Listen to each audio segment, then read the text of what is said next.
माननीय अध्यक्ष महोदय, खरं म्हणजे आज बोलणं कुठून सुरू करावं असा एक प्रश्न माझ्या मनात निर्माण झालाय। एक प्रचंड वादळ मनामध्ये तयार झालेलं आहे, कारण आज सभागृहामध्ये ज्या शोक प्रस्तावासाठी आपण सर्व लोक एकत्रित आहोत, कधीच कल्पना केली नव्हती की अशा प्रकारचा शोक प्रस्ताव हा आपल्याला या ठिकाणी त्याच्यावर व्यक्त व्हावं लागेल। खरं म्हणजे सहज बाजूला नजर गेली तर नेहमीच खुर्चीत दादा असायचे आणि सभागृहामध्ये तर सुरुवातीपासून तर रात्री उशिरापर्यंत कितीही काळ सभागृह चाललं तरी आपल्या जागी बसलेले दादा हे आपल्याला या ठिकाणी पाहायला मिळायचे। आज दुर्दैवाने ते आपल्यामध्ये नाहीत, याची निश्चितपणे खंत आहे। खरं तर यावर्षी दादांनी 12वा अर्थसंकल्प मांडला असता, पुढच्या वर्षी 13वा अर्थसंकल्प मांडून बॅरिस्टर शेषरावजी वानखेडे यांचा जो विक्रम आहे त्याची बरोबरी केली असती आणि कदाचित पुढच्या काळामध्ये महाराष्ट्राच्या इतिहासात सर्वाधिक अर्थसंकल्प मांडणारे अर्थमंत्री म्हणून दादांचं या ठिकाणी कार्य राहिलं असतं। पण अचानकपणे दादा आपल्यातनं निघून गेले आणि यावेळी हा अर्थसंकल्प मांडण्याची जबाबदारी या ठिकाणी माझ्यावर आली। खरं म्हणजे अर्थसंकल्पाच्या संदर्भात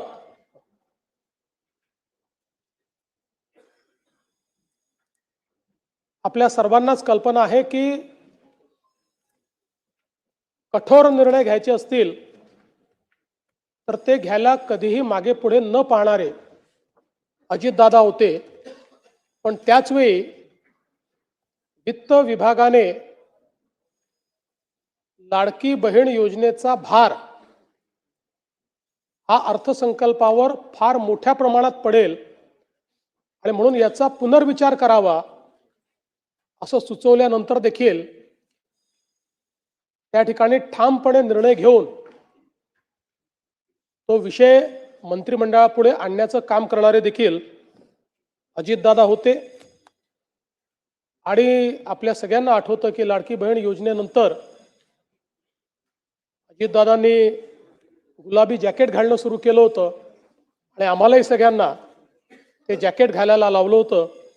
आता या सगळ्या गोष्टी केवळ आठवणींमध्ये आहेत आणि म्हणून मला असं वाटतं की संपूर्ण सभागृह अत्यंत या परिस्थितीमध्ये दुःखी आहे।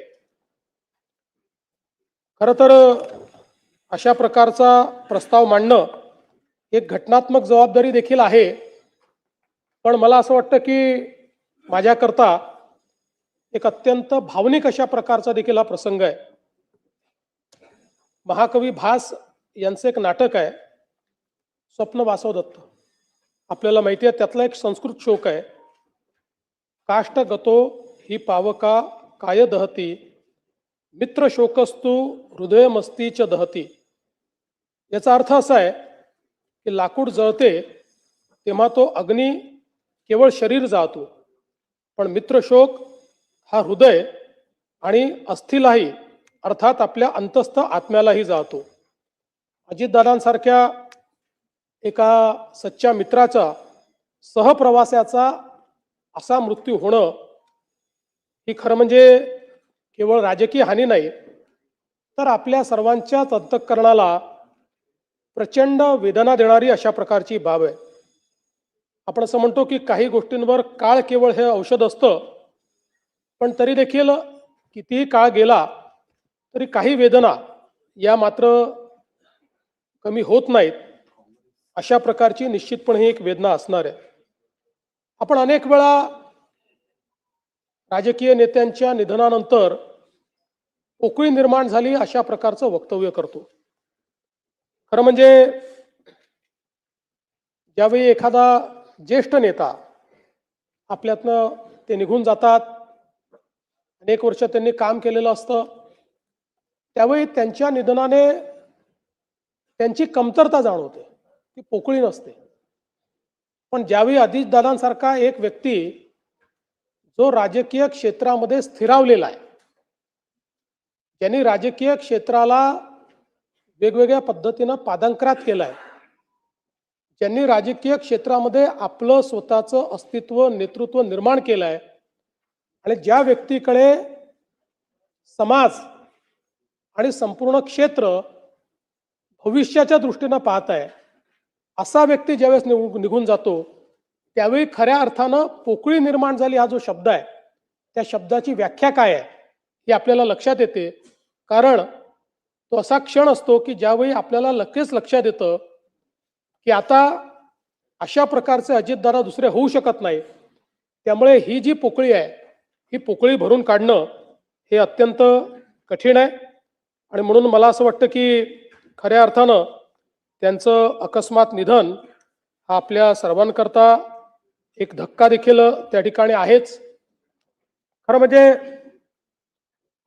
मंत्रिमंडळाच्या बैठकांमध्ये, जनतेमध्ये जात असताना, प्रसार माध्यमांमध्ये, जाहीर कार्यक्रमांमध्ये, अधिवेशन चालू झाल्यानंतर अजितदादांचं अस्तित्व हे सगळीकडे ठळकपणे जाणवायचं. कारण आपल्याला कल्पना आहे की प्रत्येक गोष्ट ही शिस्तीत झाली पाहिजे अशा पद्धतीनं सातत्याने अजितदादांचं त्या ठिकाणी म्हणणं असायचं. आणि सकाळी 6 वाजल्यापासून काम करणारा नेता अशा पद्धतीनं त्यांची ख्याती होती. कार्यमग्नता जीवन भावे, मृत्यू हीच विश्रांती हे काव्यवचन खरं म्हणजे अजितदादांच्या जीवनाकडे आपण बघितलं तर आपल्याला ते सत्य वाटतं. कारण अखंड जीवनामध्ये कार्यमग्न असलेले अजितदादा, प्रत्येक क्षणाचा नीट उपयोग करणारे अजितदादा, कुठलीही गोष्ट नियोजन केल्याशिवाय न करणारे अजितदादा, या सगळ्या गोष्टी मला असं वाटतं की राजकारणामध्ये खूप विरळ आपल्याला पाहायला मिळतात. खरं तर त्यांचा आणि आमचा दोघांचाही जन्म 22 जुलैचा. दादा माझ्यापेक्षा 11 वर्ष मोठे होते, खऱ्या अर्थानं माझे दादाच होते. आणि मला असं वाटतं की गेल्या जवळपास 1 दशकापेक्षा जास्त काळ, ते तर सोबत कदाचित उशिरा आले आमच्या, पण 1 दशकापेक्षा जास्त काळ अतिशय आमची जवळीक होती, अतिशय चांगली मैत्री होती. त्याच्या आधी देखील आमची, कारण मी 99 साली आलो, त्यानंतर दादांची ओळख झाली, संबंध आणले. पण मी असं म्हणेन की साधारण 2014 नंतर एक भावनिक नातं हे दादांशी तयार झालं. मी अनेक वेळा माझ्या मुलाखतीत म्हणायचो की राष्ट्रवादी काँग्रेस आमचं स्ट्रॅटेजिक पार्टनर आहे. पण त्याच वेळी माझ्या मनात मात्र मला हे पक्क माहिती होतं की अजितदादा हे काही स्ट्रॅटेजिक पार्टनर नाही आहेत, तर अंतःकरणातनं आपल्यावर प्रेम करणारा अशा प्रकारचा आपला मित्र म्हणून खरं म्हणजे अजितदादांकडे मी बघितलं आणि त्यांनीही माझ्याकडे त्याच पद्धतीनं बघितलं. आणि जीवनभर मला असं वाटतं की आमचं ते नातं त्यांच्या अंतिम दिवसापर्यंत कायम होतं. मला आजही आठवतं की 27 जानेवारी 2026ला मंत्रिमंडळाची बैठक झाली, त्यानंतर पायाभूत सुविधांची बैठक झाली. त्याही बैठकीमध्ये अजितदादांनी आपल्या नेहमीच्या सिग्नेचर पद्धतीने सगळ्यांना, जे अधिकारी होते त्यांना विचारलं की मी आज सकाळी माहिती घेतली आहे आणि ज्या प्रकारे कॅपिटल एक्सपेंडिचरमध्ये ग्रॉस व्हॅल्यू ॲडिशन काही राज्यांमध्ये होतं तेवढं आपल्या राज्यात का होत नाही, या संदर्भात तुम्ही काय कारवाई करणार आहात.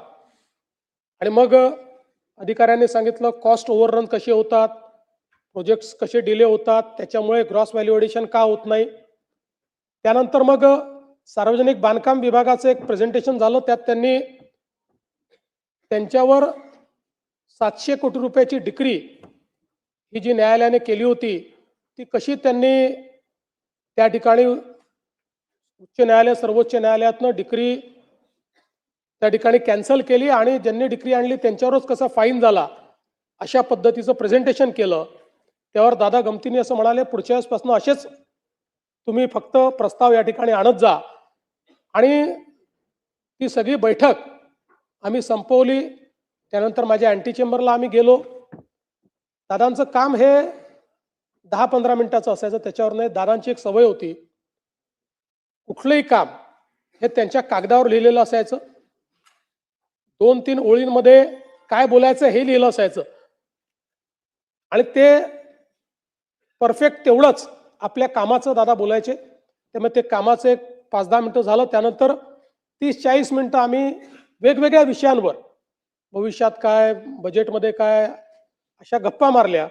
जवळपास पाऊण एक तास आम्ही त्या ठिकाणी एकत्रित होतो आणि त्यानंतर दादा त्या ठिकाणून गेले. त्यावेळेस खरं म्हणजे ही पुसटशी ही कल्पना नव्हती की कदाचित तीच आपली शेवटची भेट ही दादांशी ठरेल.